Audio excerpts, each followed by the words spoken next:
What's up guys, my name is Dave with WeddingWire Productions, and today we are counting down the top 8 ways to find your wedding vendors. And believe me, number 1 and number 2 really, far and away, the best option. So make sure you stick around.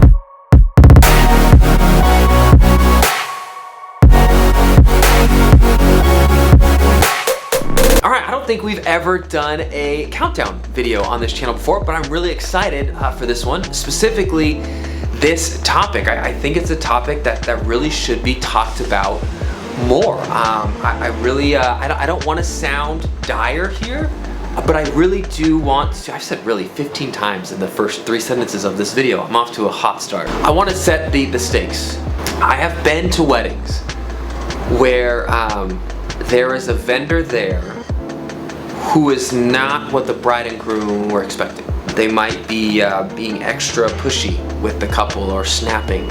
They might be letting the stress of the day get to them, or just making poor decisions. And that's really tough. That's really hard to see.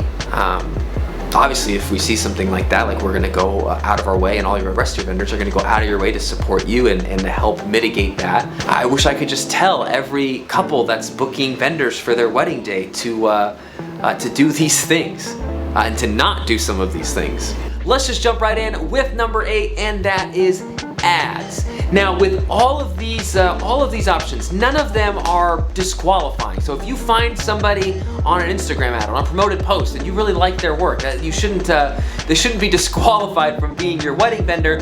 But what I'd hope to see you do, or what I would do if this was my wedding, if I found somebody through an ad, I would be extra vigilant in trying to vet them through some of these other options. Obviously, having an ad budget does not necessarily equate to being a great florist or a baker or being an easygoing videographer to hang out with on your day. So coming in at number 8, ads. Oh, but also I will say, I don't want to throw shade at promoted posts or ads. I run promoted posts. I think they're a great resource to increase your brand awareness, to get your name out there. If you're a company like me that genuinely believes in what we do, then yeah, you might want to, and you have the budget to do it, then yeah, you might want to promote some of your work to try to reach out to more people that you know, and I'm speaking for myself here, that I genuinely believe would want to work with us if they just knew we existed. So I just want them to know, hey, we exist. Here's what we do. Okay, number 7, one step up from ads, internet search. Very similar to ads. SEO, being good at SEO, does not equate to being good at your wedding craft. It's not mutually exclusive by any means. So if you find somebody on Google, that's great, but I want to see you use some of these other sources to vet them. And then number 6, this is where things start to get interesting. Number 6, bridal shows. Now that may be surprising to you. You may think that should be a lot higher up. And historically, 10 years ago, definitely 20 years ago, they absolutely would have been. Bridal shows would have been really the only way for you to get to meet, to get to know vendors. But today, with the internet, with blogs, with social media, bridal shows are on their way out. You may still find a lot of vendors at your local bridal show. Here's the only thing I'll say about that. Here in San Diego, we have the Bridal Bazaar. There are hundreds of booths at the Bridal Bazaar, and they do it, I think, 3 times a year. On the other hand, I have hundreds of vendors that I would recommend for anything that you need, cake, photo, floral, whatever. I don't know that any of those vendors exhibit at the bridal show. So there are definitely still people that are there, just none of the vendors that I see out in the field. Now, the one benefit of a bridal show versus the other ones that we've touched on so far, or some of the other ones that we're about to touch on, is you do inherently get to meet these people in person. So if you are going to a bridal show, I think you should. If you're doing wedding planning, if you're planning your wedding, and you have a local bridal show and it's on a Sunday and you got nothing else to do, take your fiance, your mom, your bridal party, whatever, and go to the bridal show and walk around. If nothing else, it's great for inspiration, and who knows, you might meet some vendors there that you really agree with their branding, or you might taste a cake there that you're like, I really like this. But just like the first 2, I'd find somebody there that you like, use some of these other resources to vet them. But yeah, go to Bridal Show, have a fun time, chat with some vendors, get some ideas, get to know some people. I'm repeating myself. Number 5 is going to be listing sites or review sites. So that's gonna be for the wedding industry, Yelp, WeddingWire, and the Knot. Those are the big 3. Obviously, these are better than just searching or ads, because you are actually now getting to see some reviews from real people. However, the reason that those sites are coming in at number 5 on a list of 8, not higher up, is that none of those sites are going to give you the results in the actual ranking of reviews, of positive reviews. All 3 of them are going to skew their results by who's paying them the most. And so they can be much more beneficial if you take the time to redo the filters and resort the results to really get through who's just paying to be at the top. But because of that, yeah, they're gonna stay at number 5. All right, before we jump to the next one, hey, if you're enjoying this film so far, please help me out in the algorithm. Hit that like button, and if you haven't already, click that subscribe, ring that notification bell so you know every time we post. Number 4, blog posts.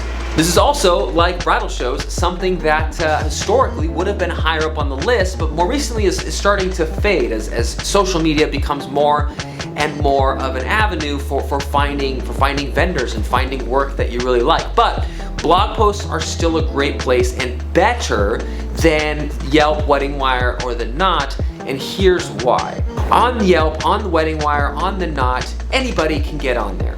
And anybody that does a good job of telling their past clients, hey, give me a review, go to this link, give me a review, they're gonna start to accrue reviews. So when you go to look through those sites, you're gonna find a lot of volume of vendors, and a lot of them probably aren't gonna be your style, your taste. Whereas with wedding blogs, you can find blogs that are targeted, that really match your style, your tastes. Also, just generally speaking, this isn't 100% true, but generally speaking, the vendors that make it onto blogs have real, genuine industry experience. And so you kind of can rest a little bit easier out the gate knowing that this person that you found through Style Me Pretty or Green Wedding Shoes or Gray Likes Weddings, I'm having a hard time remembering these, it's been so long since we've submitted to one, but yeah, you can generally rest assured that these vendors, they have experience in the industry. But again, I still would want you to go through some of these other resources to cross-reference and vet them.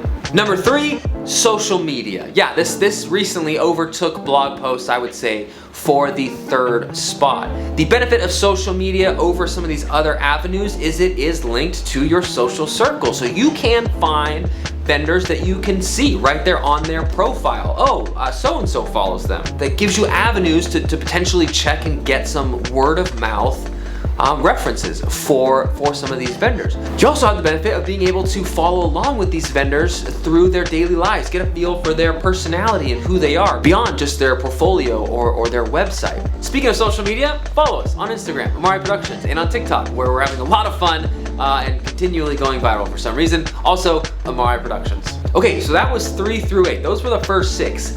1 and 2, by far and away, are the absolute best ways to find your vendors, hands down. And I'll say for us, these 2 alone probably account for 50 to 70% of our inquiries. And of all the different avenues of inquiries, these 2 sources of inquiries book anywhere from 4 to 10 times as often. Number 2, vendor referrals. Guys, I cannot stress this enough.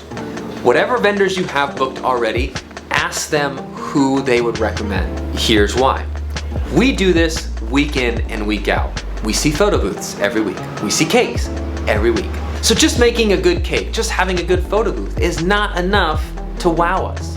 Furthermore, when we are working these weddings with fellow vendors, we are seeing in real time how they are on the day, how they work with you as the couple, how they work in the trenches. Do they get stressed out and start making poor decisions? Do they get stressed out and start snapping at people, snapping at the bride and groom? Or are they just genuinely good people, good to be around all day? Do they add value to your wedding day? So ask your vendors who they would recommend. Now, you also may be wondering, with vendor referrals specifically, how organic are those referrals? Is this something where there's like some underground system where they're like taking cuts from people, or there's some like political cartel type thing where they're only referring their friends.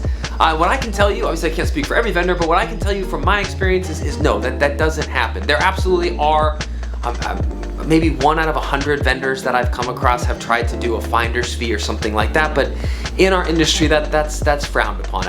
More specifically, actually, WIPA, our organization for wedding professionals, last year came out and said if you are doing finder's fees, taking cuts to refer vendors, and you are not telling the couple you're doing that, if it's under the table, we officially consider that unethical behavior and we will ask you to leave WIPA. And when they announced that at the WIPA meeting, our whole chapter started cheering and applauding, because yeah, it's not something you should do. So when you ask your photographer, your venue, your planner, you can trust them. Okay, so if I'm speaking that highly about number 2, then what is my number 1 most recommended method for finding your vendors?